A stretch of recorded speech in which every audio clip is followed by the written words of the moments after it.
موسیٰ کا جمال کیسا تھا، کیسا جمال تھا؟ ایک تو ہمیں حدیث سے پتہ چلتا ہے، ایک ہمیں عقل سے پتہ چلتا ہے، اور ایک ہمیں قرآن سے پتہ چلتا ہے۔ پہلے میں بتاؤں گا قرآن سے کیا پتہ چلتا ہے۔ قرآن سے پتہ چلتا ہے حضرت موسیٰ علیہ الصلاۃ والسلام نے واحد وہ پیغمبر ہیں جنہوں نے اللہ سے اللہ کے دیدار کا مطالبہ کیا۔ واحد پیغمبر ہے، کسی اور پیغمبر نے اللہ سے دنیا میں یہ مطالبہ نہیں کیا کہ تو ہمیں اپنا دیدار کرا دے۔ علماء نے اس کی وجہ بیان کی ہے۔ وجہ یہ ہے کہ حضرت موسیٰ واحد پیغمبر ہیں جنہوں نے براہ راست بار بار اللہ کا کلام اپنے کان سے سنائے، اللہ کی آواز سنی، کسی نے نہیں سنی۔ تو حضرت موسیٰ اللہ کی آواز کی لذت سے آشنا ہو چکے تھے کہ جس کی آواز میں اتنی لذت ہو، خوبصورت آواز انسان جب سنتا ہے نا تو وہ لاشعوری طور پر عاشق ہو جاتا ہے اور اس کا دل چاہتا ہے کہ میں اس کو دیکھوں۔ یہ عاشق آواز سے بھی پیدا ہوتا ہے۔ کتنے موبائلوں پہ عاشق ہو گئے، دیکھا نہیں ہے کبھی؟ دیکھ تو لیں پیچھے ہے کیا، ہے کیا، دیکھ تو لیں، بس آواز پہ ہو گئے۔ اس لیے کہ آواز میں خود ایک اٹریکشن ہوتی ہے، خود انسان کو کھینچتی ہے۔ کتنے خوبصورت ہوتے ہیں۔ وہ ایک آدمی کی شادی ہوئی، اس نے لڑکی کی بڑی تعریف سنی، بڑی خوبصورت رشتہ بھیج دیا اس نے، بڑی خوبصورت ہے۔ ہر ایک سے اور مزید کوئی تحقیق نہیں کر رہا، بس خوبصورتی کی تحقیق کر رہا ہے۔ جیسے آج کل نوجوانوں میں یہی ہے، شکل اچھی ہونی چاہیے، باقی اخلاق جیسے مرضی ہو، نماز پڑھتی ہے نہیں پڑھتی، پر شکل ہونی چاہیے، کہ شہرت پرستی کا دور ہے تو اس کو بھی شکل اچھی ہونی چاہیے۔ سب نے بتا دیا وہ بہت خوبصورت۔ تو جب رخصتی ہوئی یہ بیگم کے پاس گیا، اس نے کہا کہ جیسے ہدیہ دینے کے لیے کہ بھائی میں آپ کو کچھ ہدیہ دینا چاہتا ہوں، آپ کیا پسند فرمائیں گے؟ تو کہتی 2 دن پہلے آپ کا 2 آپ کا دل تلے، پتا چلا توتلی تھی وہ 2 دن پہلے آپ کا۔ تو کسی نے پھر آگے لکھا کہ مورل سے جو سبق ملتا ہے وہ یہ کہ کم از کم ایک دفعہ بات کر لینی چاہیے انسان، ٹھیک ہے، منگیتر سے خود نہیں کرتا تو کسی کو بھیج کے کم از کم بلوا کے دیکھ لے کہ ایسا تو نہیں کہ دانت آگے کے ٹوٹے ہوئے ہیں وہ بولا نہیں جا رہا، اسے خود نہیں کرے بات، اپنی والدہ بہن کو بھیج کے ایک دفعہ بلوائے بھی، صحیح نا، بولنا بھی آتا نہیں آپ، شکل نہیں ہوتی، آواز کا بھی بڑا گہرا تعلق ہوتا ہے، اور بات کے ساتھ اس کا بڑا معاملہ ہوتا ہے۔ ایک جاننے والوں کی شادی ہوئی، انہوں نے کہیں لڑکی کی آواز سن لی تھی، بہت عاشق ہو گئے اس پر، تو جب دیکھے بغیر شادی کر لی، بعد میں پتہ چلا وہ جتنی خوبصورت آواز، شکل بیچاری کی اتنی اپوزٹ۔ ویسے عام طور پہ ایسا ہوتا کم ہے، دونوں چیزیں عام طور پہ لازم ملزوم سی ہوتی ہیں، لیکن بہرحال اس کے برخلاف بھی ہو جاتا ہے۔ تو حضرت موسیٰ علیہ الصلاۃ والسلام نے اللہ رب العزت کی آواز سنی تھی، جو اللہ کی شان کے مطابق، ہم اس کی کیفیات نہیں جانتے، نہ ہم جان سکتے ہیں۔ تو حضرت موسیٰ علیہ الصلاۃ والسلام جو تھے نا وہ آواز سن کے عاشق ہو گئے اور اللہ سے کہنے لگے کہ اے اللہ میں تیرے جمال کا مشاہدہ کروں گا، دیکھوں گا تجھے۔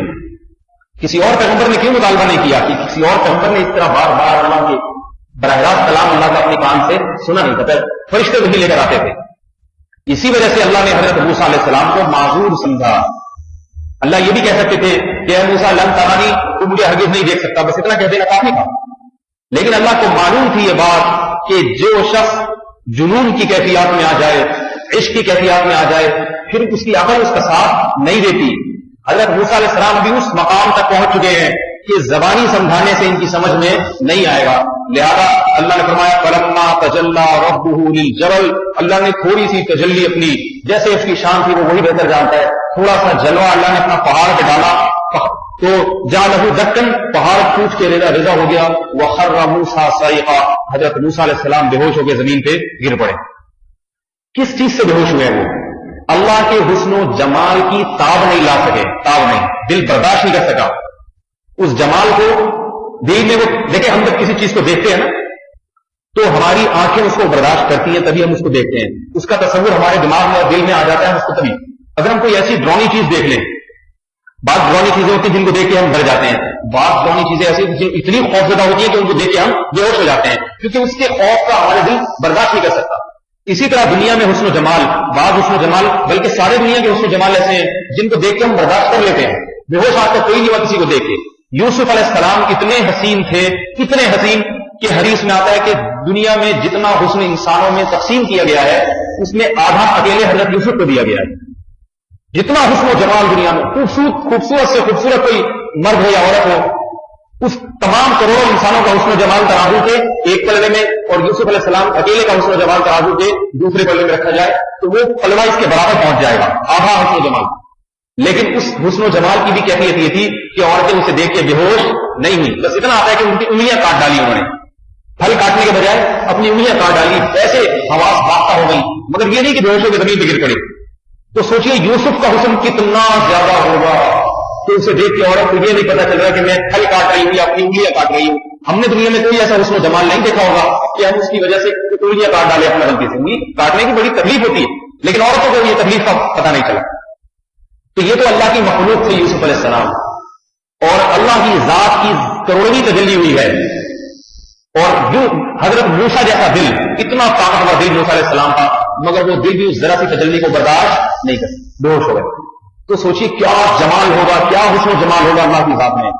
قیامت کے دن اللہ مومن کے دل کو یہ طاقت دیں گے, اس کی آنکھوں کو یہ قوت دیں گے کہ وہ اللہ کے جمال کا مشاہدہ کر سکے. یہ اللہ طاقت دیں گے مسلمان. تو سوچیے کہ پھر اس وقت جس نے ان دنیا کی عورتوں میں پڑھ کے اللہ کو ناراض کیا ہوگا, اس وقت اسے کس قدر افسوس ہوگا کہ جب اسے اللہ کے دیدار سے محروم کر دیا جائے. کہ تو دنیا میں گن دیکھا کرتا تھا, انٹرنیٹ پر فلمیں دیکھی جا رہی ہیں اور باہر بدنظری کی جا رہی ہے. یہ وہ لوگ ہیں جن کو اللہ نے اختیار دیا ہے کہ چاہو تو اس حسن و جمال کا مشاہدہ کر لو. دیکھیں اس میں بھی اللہ نے ایک حلال کیا, ایک حرام. اپنی بیوی کو دیکھتے رہو 24 گھنٹے, گناہ نہیں ہے, گناہ نہیں ہے. نکاح کر کے اللہ نے حکم دیا بیوی سے محبت کرو, لیکن بیوی نہیں ہے, نکاح نہیں ہے, اس کو دیکھنا اور دل بہلانا اس سے, اس پہ اللہ نے پابندی لگائی. کتنا ہی دل اس کی طرف مائل ہو, آپ کو یہ سوچنا پڑے گا بھائی اختیار ہے, یا تو قیامت میں اللہ کا دیدار کر لو یا ان دنیا کی عورتوں کا دیدار کر لو. ادھر کر لیا تو پھر اس حسن و جمال سے اللہ تعالیٰ اس کی زیارت سے محروم کر دیں گے. کلا انہم عن ربہم یومئذ لمحجوبون. فرمایا یہ نافرمان لوگ قیامت کے دن اللہ سے حجاب میں ہوں گے, پردے میں ہوں گے. امام شافعی رحمہ اللہ سے منقول ہے, فرماتے ہیں کہ اس سے بڑی سزا قیامت کے دن کوئی نہیں ہوگی کہ جب مومن اللہ کی زیارت کر رہے ہوں گے, دیدار کر رہے ہوں گے, تو نافرمان کو پردے میں پردہ عائد کر دیا جائے گا تاکہ وہ اللہ کو دیکھ نہ سکے. یہ ابھی ہمیں احساس نہیں ہو رہا کیونکہ ہم نے دیکھا نہیں ہے, لیکن حقیقت یہ ہے کہ جب یہ ہوگا اس وقت پتہ چلے گا کہ کیا ہے. دوسری بات حدیث میں آتا ہے, رسول اللہ صلی اللہ علیہ وسلم نے ارشاد فرمایا, اس سے بھی اللہ کے جمال کا پتہ چلتا ہے کیسا جمال ہوگا وہ. ارشاد فرمایا نبی علیہ السلام نے کہ جب اہل جنت میں چلے جائیں گے اور جہنمی جہنم میں, تو اللہ جنتیوں سے پوچھے گا کہ تمہیں اور کچھ چاہیے اس جنت میں. تو جنتی کہیں گے الم تبین وجوہنا, اللہ تو نے ہمارے چہروں کو روشن کر دیا, یہ طرح طرح کی نعمتیں تو نے ہمیں دے دی, ہمیں اور کیا چاہیے. اللہ کہیں گے ایک نعمت ہے. جنتی حیران ہو گئے, بھائی اس سے اتنی نعمتیں, جنت کی حوریں اور جنت کی شراب اور جنت کی نہریں, ان سے بڑھ کے بھی کیا ہو سکتا ہے. تو یکشف الحجاب, اللہ اپنے اور بندوں کے درمیان پردہ اٹھا دیں گے. فرمایا کہ جنتی جب اللہ کا دیدار کریں گے تو ان کو اتنی لذت آئے گی اس دیدار میں, اس دیکھنے میں اللہ کو. فرمایا کہ اس وقت جنت کی ہر نعمت ان کے سامنے ہیچ ہوگی, ہر نعمت کو بھول جائیں گے. اس وقت کوئی کہے گا نا یہ جنت کی شراب, یہ جنت کی خوبصورت حوریں, یہ جنت کی نہریں, لات ماریں گے, لات ماریں گے. کہیں گے اس سے بڑی کوئی نعمت, اس سے بڑی کوئی لذت نہیں ہے جو اللہ کا دیدار ہوا. بھائی خالق اور مخلوق کا تو کوئی موازنہ کیا ہی نہیں جا سکتا. حدیث سے بھی پتہ چلتا ہے اور عقل سے بھی پتہ چلتا ہے کہ اللہ کا جمال سب سے بڑھ کر ہے. دیکھیے اللہ میں تمام خوبیاں سب سے زیادہ ہیں. ہم دنیا کی طاقت کا اندازہ لگاتے ہیں, انسانوں کی طاقت کتنی ہے. کوئی بہت بڑا کوئی باڈی بلڈر جو ہے نا وہ 2 من اٹھا لے گا بہت زیادہ, اس کو لوگ کہتے ہیں کتنا طاقتور. لیکن اللہ کی طاقت, ان اللہ یمسک السماوات والارض ان تزولا, اس نے ان زمین اور آسمان کے نظاموں کو تھاما ہوا ہے. زمین گھومتی جا رہی ہے اپنے محور میں. فرمایا اللہ نے کہ میں نے تھاما ہے, اگر یہ اپنی جگہ سے ہٹ جائے تو اللہ کے سوا کوئی اسے دوبارہ اپنی جگہ پہ نہیں آ سکتا. اور ہم تو دیکھ رہے ہیں نظام کائنات چل رہا ہے, اتنے بڑے بڑے پہاڑ زمین میں گاڑ دیے اس نے, کتنے بڑے بڑے پہاڑ, فرشتے اتنے بڑے بڑے بنا دیے اس نے. فرشتے جب جبریل علیہ السلام کو اللہ کے نبی نے اصل شکل پہ دیکھا تو جبریل علیہ السلام کے ایک پر نے مشرق کو اور ایک پر نے مغرب کو ڈھانپا ہوا, کاٹ دے گا. کتنے بڑے تو فرشتے بنائے ہیں, خالق خود کتنا بڑا ہوگا جس نے جو بنانے والا ہے. اتنے طاقتور مخلوق بنا دی اس نے, فرشتے بنا دیے کہ کئی قوموں کو تباہ سے کیا گیا کہ فرشتے نے زور کی چیخ ماری اور ان قوموں کے کلیجے ہٹ گئے اس آواز سے. یہ قیامت کا جو زلزلہ قائم ہوگا جس سے کیٹو اور ماؤنٹ ایوریسٹ کے پہاڑ جو ہیں روئی کے گالوں کی طرح اڑیں گے, یہ زلزلہ کیا ہوگا؟ حضرت اسرافیل کی آواز ہوگی, ایک آواز ہوگی, اتنی زور سے چیخیں گے کہ اس پہاڑ روئی کی طرح اڑنا شروع ہو جائیں گے, ایسے نرم ہوتے ریزہ ریزہ ہو جائیں گے. تو فرشتے میں اتنی طاقت ہے تو اس خالق میں کتنی طاقت ہوگی.